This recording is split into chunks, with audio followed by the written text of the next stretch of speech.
Assalomu alaykum go'zallarim. Bugun sizlar bilan tortni bezashda ishlatiladigan krem silifkini ko'rsatib beraman. Mana krem silifkimiz. Mana shu krem silifkida 4,5 kilo bo'ladi. Shu satilida. Krem silifkini ishlatishdan oldin muzdek holatda bo'lishi kerak mana.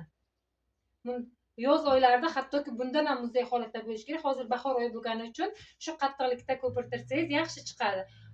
Yoz oyida esa bundan ham muzdek holatda bo'lishi kerak. Ya'ni qattiqroq holatda ko'pirtirishni boshlashingiz kerak. O'shanda kremingiz yaxshi o'xshab chiqadi. Hozir krem silifkadan krem tayyorlab ko'rsatib beraman. Bitta o'rtacha tortning ustini kremlash uchun 300 gram krem silifkadan foydalanaman. Xohlasangiz ozroqgina sug'ishoniy moloko sovarsangiz, yana ham ta'mi shirinroq bo'ladi. Solmasangiz ham bo'ladi lekin. Ozgina sovuramiz, 1-2 qoshiq mo'ljalida.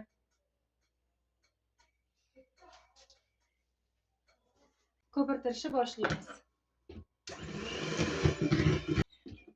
Mana krem silifkamiz muzlari erib, suyuq holatga kelib oldi ko'pirtirish davomida. Endi esa toki qattiq holatga kelguncha ko'pirtirishda davom etamiz. Krem silifkamizda mikserimiz izlari aniq chiqishni boshladi, lekin hali tayyor bo'lmadi. Ko'pirtirganingizda o'zi tayyor bo'lgan qayerdan bilasiz? Mikseringiz og'irlashib qoladi va qattiq krem hosil bo'ladi, o'shanda tayyor bo'lgan bo'ladi. Hali suyuqroq holatda.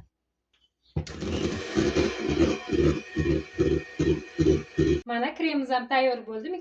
Mikserimiz og'irlashib qolganda krem tayyor bo'lganini bilsangiz bo'ladi. Mana lapatada pasaytirganingizda ham tushib ketmaydi. Bundan bemalol gul xohlagan shaklingizni yasashingiz, tort ustini qoplashingiz mumkin. Mana krem silifkada tortimizni ham ustini tekislab oldim. Agar sizga video yoqqan bo'lsa, yurakchani bosib, kommentariy qoldirishni unutmang.